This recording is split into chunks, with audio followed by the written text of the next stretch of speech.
Olá pessoas, este é mais um vídeo meu aqui na internet e hoje vai ser um vídeo um pouquinho diferente aí. Na verdade, ao contrário de diferente, vai ser um vídeo raiz, parecido com o que eu fazia em 2011, 2012 e tal, naquela época das discussões sobre ateísmo, sobre religião e etc e tal. Que é um vídeo de falácia.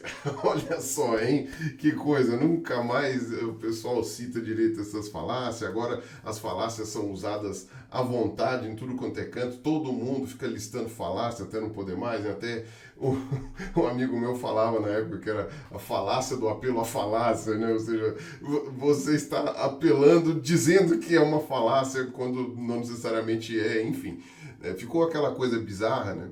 E acabou esvaziando um pouco o discurso, né, de ficar falando que isso aqui está errado porque é uma falácia, né? Isso aqui também é errado porque é uma falácia. Né? Mas isso não significa que a gente não tem que saber abordar esses assuntos, né, e entender do que se trata isso daí, que são erros discursivos, propositais ou não, né? As falácias são desvios de discurso que são mentirosos, digamos assim. Então são argumentos errados, né? Não são nem argumentos ruins, né? São argumentos errados. E as falácias ficaram mais conhecidas, né, das pessoas que fazem essas discussões na internet aí sobre ciência, ateísmo e tudo mais, por causa do livro do Carl Sagan, né, O Mundo Assombrado pelos Demônios, né, que ele lista ali uma série de falácias que na verdade foram compiladas pelo Schopenhauer lá como é que fala? Como vencer um debate sem ter razão, alguma coisa assim, né? O nome do livro dele. E aí depois essa lista acabou sendo ampliada e mudada e modificada porque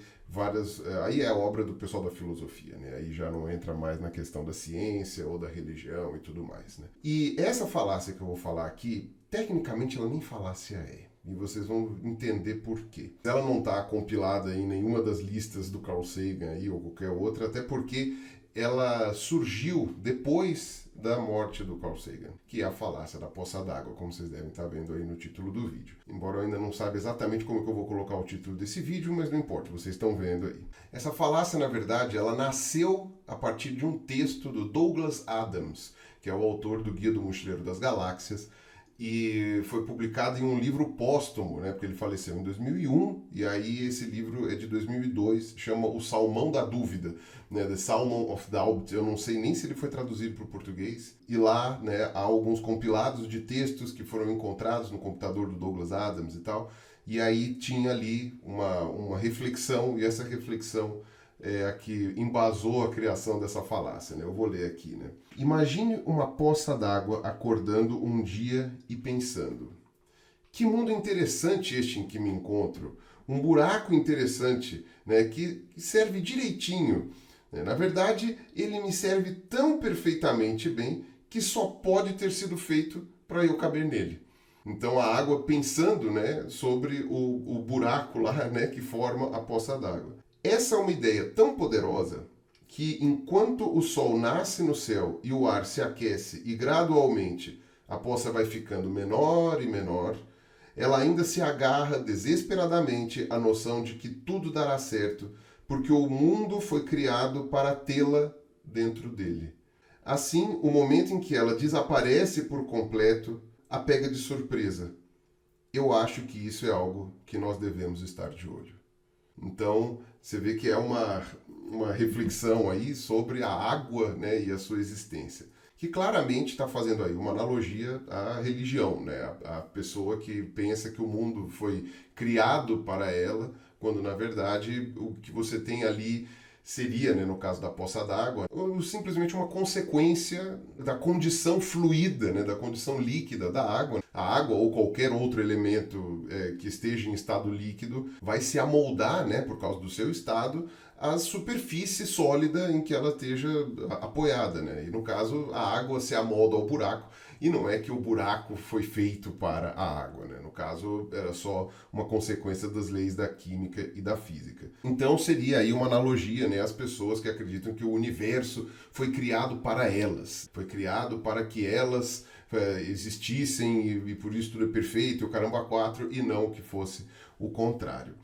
E por que eu acho um pouco estranho chamar isso de falácia? Porque não é exatamente... A explicação do Douglas não é exatamente uma falácia. Ela está expondo um pensamento falacioso através de uma analogia. Está fazendo uma analogia a um tipo de pensamento que pode sim ser falacioso se você não observar o contexto na qual ele está sendo colocado. E aí essa analogia é que é a da poça d'água. Então eu acho que é melhor chamar de analogia da poça d'água, mas de fato, né, acabou ficando mais didático nomear a falácia como falácia da poça d'água. Seria uma adaptação daquela falácia de non sequitur, né, que as premissas não correspondem à conclusão, os troços assim, mas enfim, eu não vou ficar entrando nesse detalhe aqui, tá? Eu estou fazendo esse vídeo aqui só porque eu vi as pessoas falando muito coisas desse tipo na internet recentemente, também por causa dos debates que participei e tudo mais. Muita argumentação foi usada de uma maneira que caía, se não totalmente, pelo menos em boa parte, dentro dessa falácia.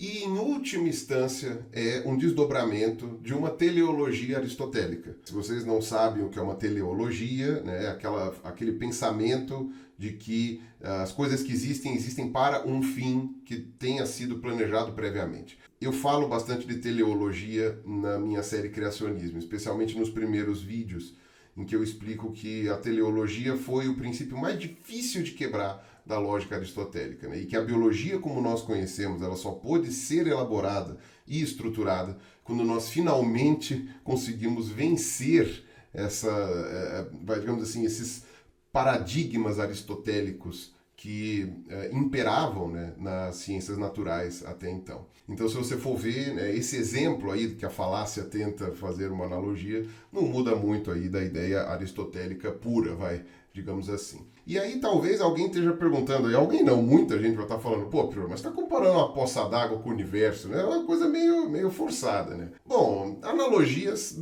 não são perfeitas, né? Analogias, elas tentam ali pegar alguns pontos, né, para demonstrar a ideia que elas estão fazendo. E eu já vou falar um pouco sobre isso. E, enfim, essa analogia, em geral, ela é apresentada para combater um argumento que é aquele que é chamado de ajuste fino do universo, que diz que existem não sei quantas constantes no universo e condições muito específicas para que a vida pudesse existir aqui nesse planetinha, que se uma ou outra tivesse diferente, não ia ter vida nenhuma aqui, e, portanto, só pode ter sido feito para que existisse vida e para que, portanto, os humanos estivessem aqui e, portanto, enfim, foi planejado previamente. Enfim, a resposta ao argumento estaria em mostrar que tudo isso é uma questão de perspectiva.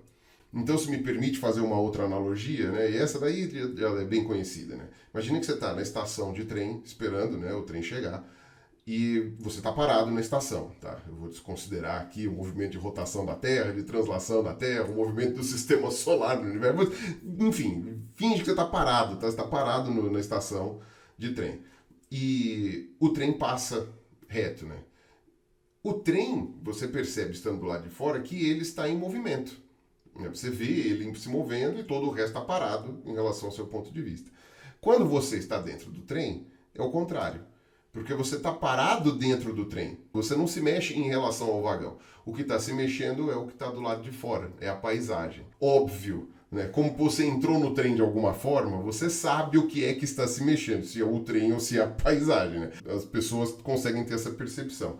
Mas imagina que você não soubesse. Os seus olhos, né, os seus sentidos todos iam dar a entender que o que estava se mexendo é a paisagem e não o trem. Então, isso seria uma questão de referência. A lógica do ajuste fino, ele é uma maneira de você olhar o universo de dentro do trem.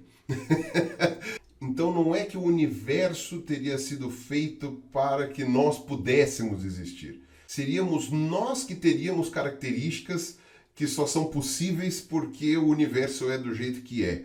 Mas se o universo fosse diferente, nós seríamos diferentes e estaríamos falando a mesma coisa, né? De que só teria como ser daquele jeito, quando na verdade a gente não sabe.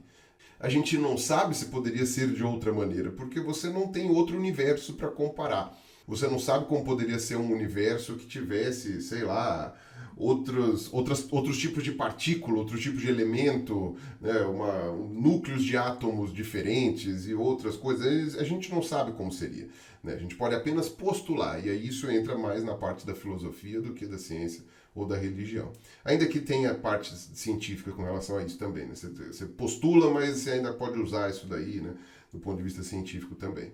Mas enfim, nós não temos outro universo para comparar. Então, o lance do ajuste fino acaba sendo, então, uma teleologia por causa do ponto de vista em que nós estamos. E aí a falácia da poça d'água se aplica. E essa é a mesma lógica que o pessoal usa até para buscar a vida extraterrestre. Que a vida extraterrestre não precisa necessariamente ser igual à nossa, assim, a vida daqui da Terra, né? Que seria baseada em carbono e que teria, enfim, as estruturas proteicas e tudo mais.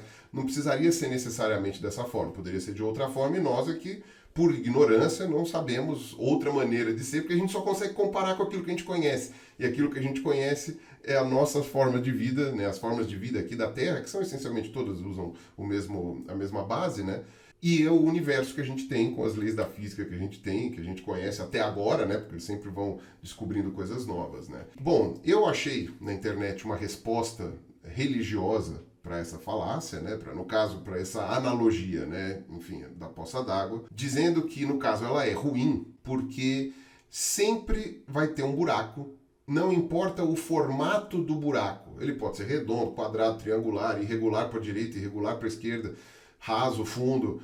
Se chover, vai encher de água e vai ter uma poça que vai estar lá se questionando. Nossa, esse buraco é feito para mim e tal.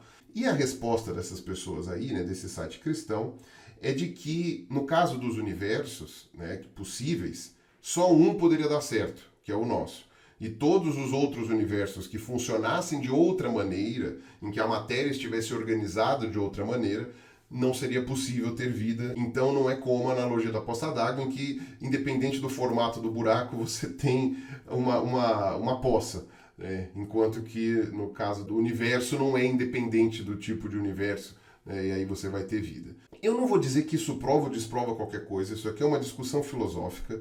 E não é científica ou qualquer outra coisa assim. Não nesse ponto em que eu estou discutindo. Tá? Essa coisa do ajuste fino, apesar dela utilizar dados científicos, né, como, sei lá, cálculo de distâncias astronômicas e gravidade, etc. e tal, ela não é um argumento matemático. Tá? Ela é um argumento que diz respeito a uma questão teleológica e teológica também.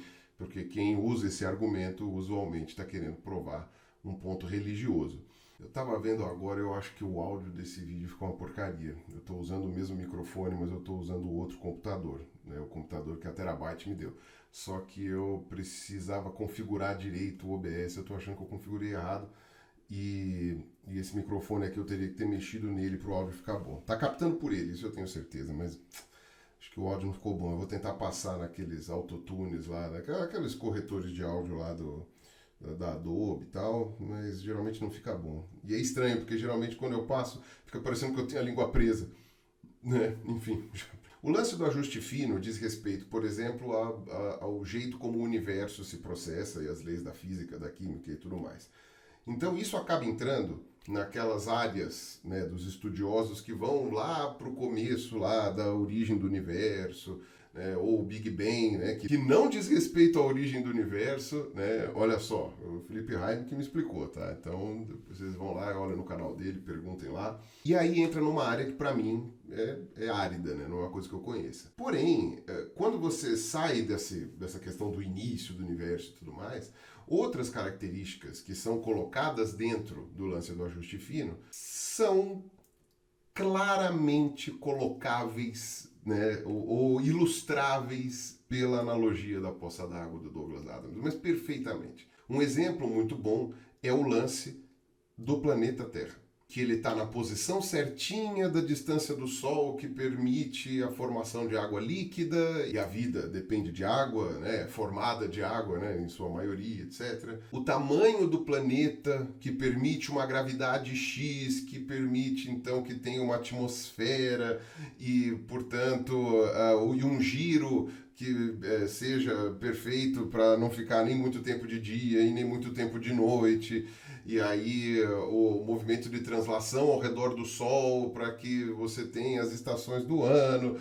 Aí isso acontece porque você tem só um satélite, não vários, e esse satélite que é do tamanho certinho, está na distância certa também da Terra, né, que é a Lua, e papapá, vai fazendo isso daí. Até o tamanho do Sol, o estágio em que ele se encontra, né, isso os caras conseguem acreditar. Né, enfim, todas essas questões aí que permitem a vida na Terra e, portanto, não sei o que, foi feito para ter vida na Terra, foi teleológico, foi planejado, foi não sei das quantas. Isso dá para afirmar facilmente que cai na falácia da poça d'água. Se você for olhar pelos cálculos dos astrônomos, né, no universo, devem existir em torno de 70 sextilhões de planetas.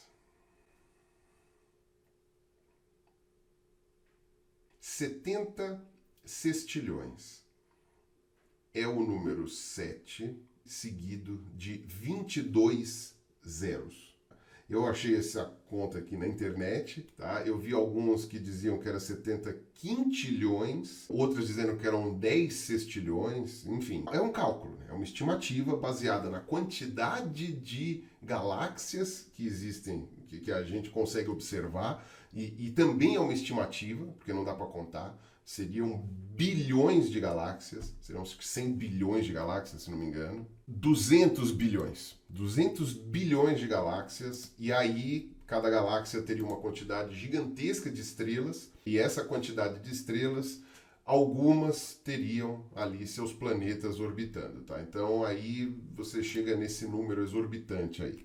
E digamos que, dada uma determinada estrela, não existe uma quantidade infinita de pontos de distanciamento que um planeta pode estar daquela estrela até, sei lá, se perder da gravidade dela.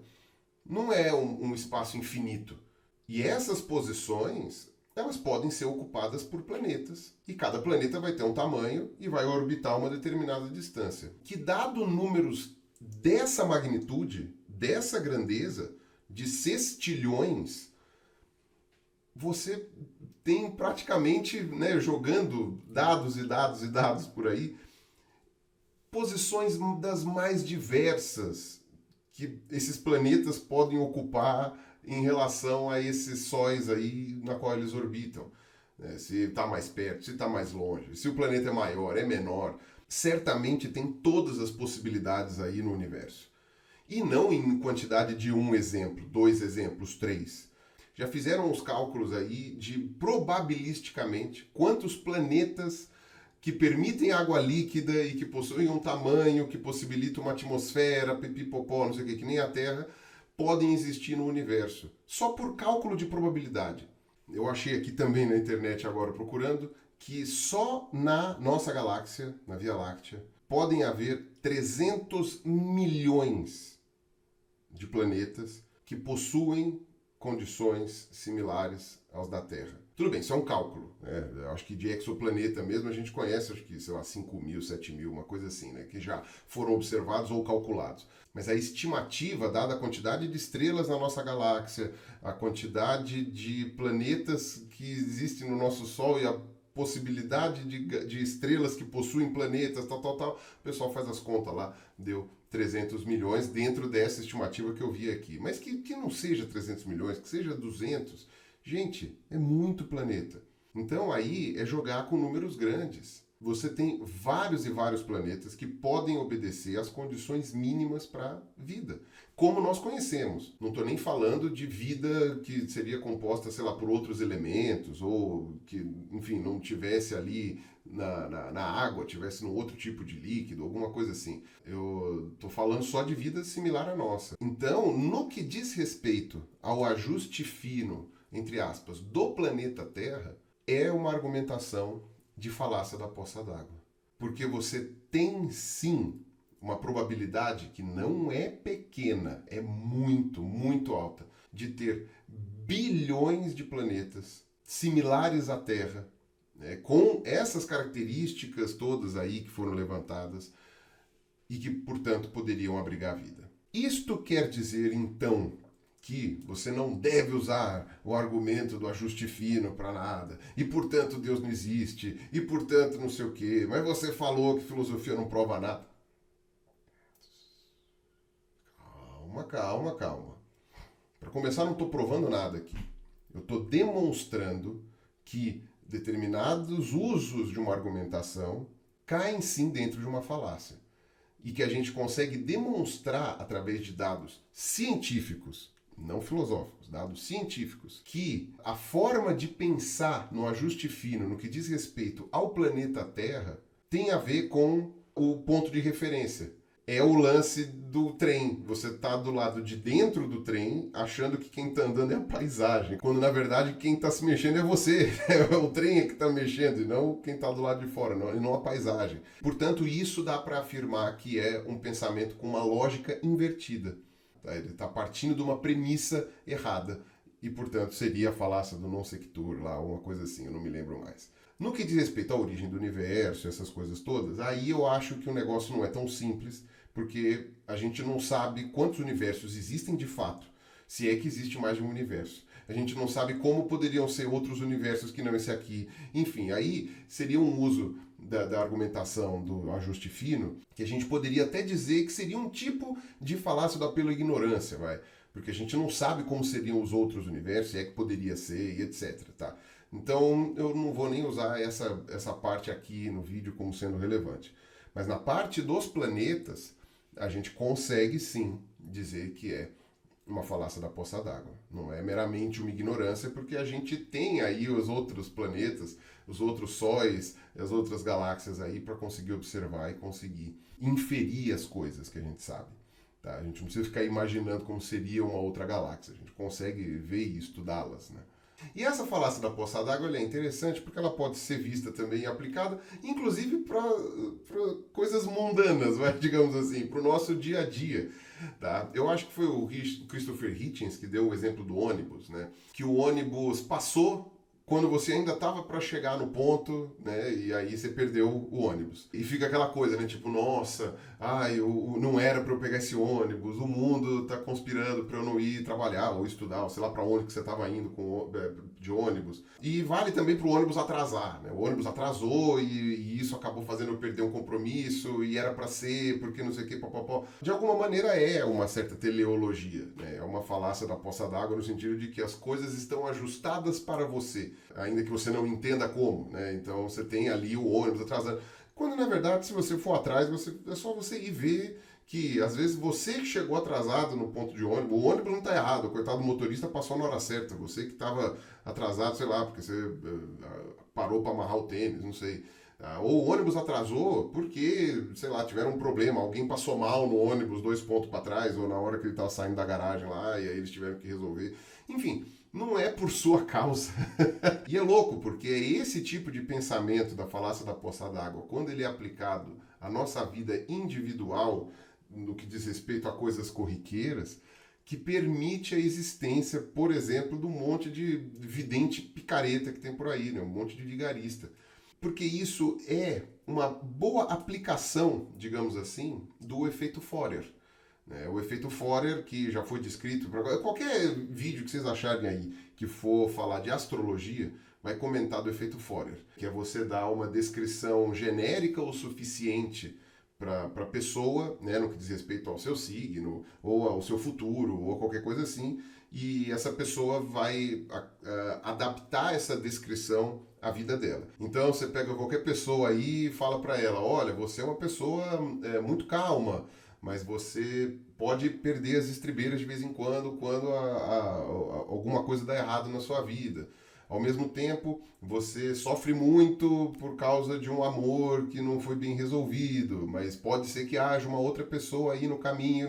Sabe, tipo, você vai dando descrições genéricas e a pessoa vai colocando ali naquela descrição os eventos da qual ela já passou. É verdade, eu sou calmo por causa disso aqui, eu perdi as estribeiras aquele dia, de fato tem uma pessoa que eu não fui correspondido aqui ao amor, mas tem razão, tem outra ali que eu olhei outro dia. Então, quer dizer, quando você observa isso, a pessoa adaptou a previsão a ela, né, como se a previsão tivesse sido feita para ela, E no caso foi, né? Porque o vidente está fazendo a previsão para ela. E aí, óbvio, né? Quando a gente está falando de um picareta mesmo, aí ele vai fazer essa descrição personalizada para aquela pessoa, mas porque ele está fazendo ali uma leitura fria ou alguma coisa assim, né? Aí, mas é uma previsão no caso, né, do efeito Forer, né? O Forer fez isso, né? Não como um vidente, né? Ele fez isso porque o Forer ele usou a mesma descrição para todo mundo, tá? Então não era uma descrição personalizada. Tá? Então, aquela descrição que ele usou foi adaptada por aquela pessoa para parecer que tinha sido feita para ela. Então, é uma falácia da poça d'água sendo utilizada no seu dia a dia, de alguma forma. Tá? Você achando que a coisa é para você, é feita para você, porque tem alguém olhando, porque tem alguma ordem maior por trás, alguma coisa assim.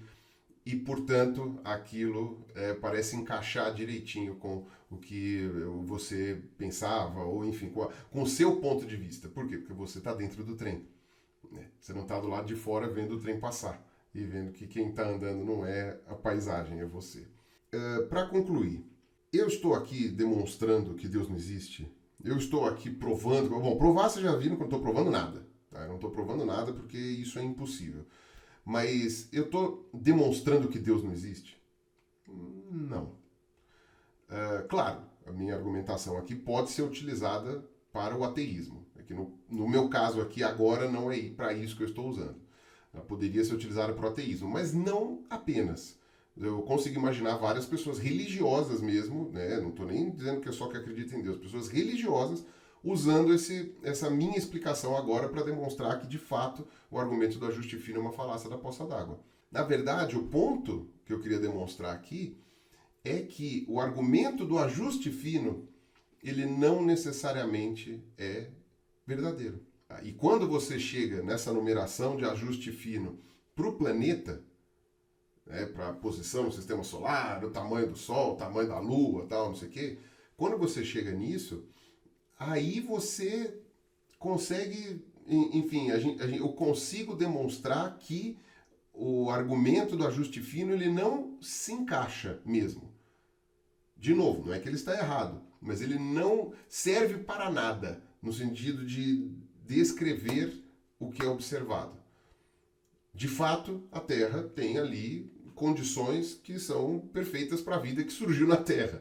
Né? Porque se a Terra fosse diferente, a vida seria diferente, né? Seria para se adequar a essas condições diferentes ali que a Terra teria. É uma argumentação que ela não serve para nada. Não é porque não serve para nada que está errado, mas ela é inútil para demonstrar essa questão do ajuste fino no que diz respeito à posição do planeta, ao tamanho da Terra e à rotação dela, tal, não sei o quê. Porque a gente tem não sei quantos zilhões aí, sei lá quantos de planetas que podem ter a mesma característica da Terra, então em números grandes aí, algum ia caber nessa posição, nesse tamanho, enfim, com essas características, e probabilisticamente são milhões deles. Né? E aí o argumento do ajuste fino se encaixa perfeitamente na analogia da falácia da poça d'água. É isso aí, eu não sei se vocês gostaram do vídeo, provavelmente vai ter um monte de resposta, vai ter um monte de gente aqui embaixo comentando um monte de coisa, e vai ter gente falando, meu Deus, que argumentação rasa, horrível do Pirula, baby bobó, não sei o que.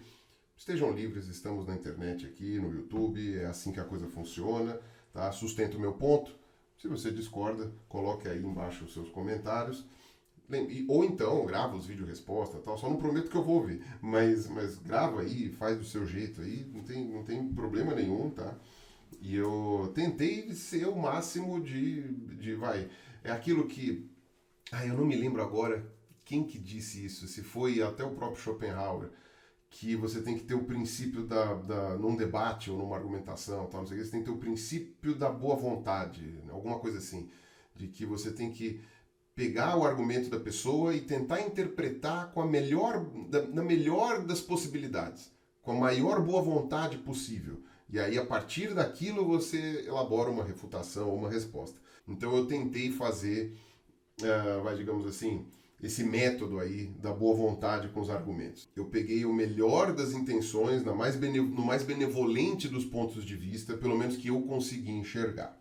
Tá certo? Lembrando que este canal é patrocinado pela Doppel Store, camisetas e moletons e posters e quebra-cabeças com temáticas científicas, tá certo? Aqui, por exemplo, tem uma camiseta que eu usei num stories lá no Instagram, a galera adorou essa camiseta e não sabia que era da Doppel, tá? Da Pangeia, aqui ó, o supercontinente no Permiano, olha só. E fui eu que dei a orientação, né, para quais animais colocar aqui no continente e tal, não sei o quê. Então, está correto com a idade aqui de 255 milhões de anos. E também quero mostrar aqui uma outra estampa que tem tudo a ver com esse vídeo aqui que eu gravei para vocês, ó, que é "Somos todos poeiras das estrelas", né? A frase famosa do Carl Sagan, repetida exaustivamente depois pelo Neil deGrasse Tyson, que foi o aluno e sucessor do Carl Sagan, né? Tanto lá na direção do Planetário de Nova York quanto na série Cosmos. Tem outra estampa também, que é "Esta camiseta é feita de poeira das estrelas", né? Tá aqui do lado, vou colocar aqui na imagem para vocês verem, que tem tudo a ver com aquela cena linda, né, do Carl Sagan, que ficou famosíssima, em que a sonda Voyager, né, lá nos anos 80, estava passando perto de Saturno, né? Estava lá longe já, e o Carl Sagan pediu para virar ela para o planeta Terra uma última vez, né, antes dela se afastar o suficiente para a Terra ser invisível, né, e tirar uma foto. E aí tem a foto, que eu vou colocar aí, que ficou conhecida como a foto do pálido ponto azul, em que você tem ali um pixel só, e aquele pixel é o nosso planeta, que o Carl Sagan até fala, né? Todas as pessoas que você já conheceu, todos os reis, todos os, sei lá, filósofos, os poetas, todos os animais, todas as coisas que você conhece, tudo só existiu e só tá lá naquele pontinho azul ali, né? Mostrando a nossa insignificância em relação ao universo e tal, que é uma coisa linda, né? Do ponto de vista filosófico, e demonstra que de fato, só parece, vai. E aí agora, meu posicionamento, tá? Não tomem como uma questão de argumentação e tal, né? Só uma questão, uma filosofia minha, né? Parece uma arrogância muito grande quando você olha o tamanho do universo e acha que ele foi feito para você. É até um pouco pior do que a água achando que o buraco em que ela caiu tem o formato certo para que ela estivesse lá. Sei lá, para mim esse argumento de que o universo foi feito para nós, um universo desse tamanho, para mim ele é absurdamente simplista. Para ser o mais bonzinho que eu consigo, tá? É arrogante e simplista, tá bom? Mas, como eu falei, esse é o meu posicionamento, esteja à vontade para discordar. Link aqui embaixo para quem quiser comprar as camisetas da Doppel, não só camisetas, mas também moletons, quebra-cabeças, cadernos, posters, tá? Todos com temáticas científicas, com estampas maravilhosas, incríveis, produtos de primeira qualidade, e vou deixar aqui na tela também a promoção da semana, ok? Um abraço para vocês, até o próximo vídeo. Falou!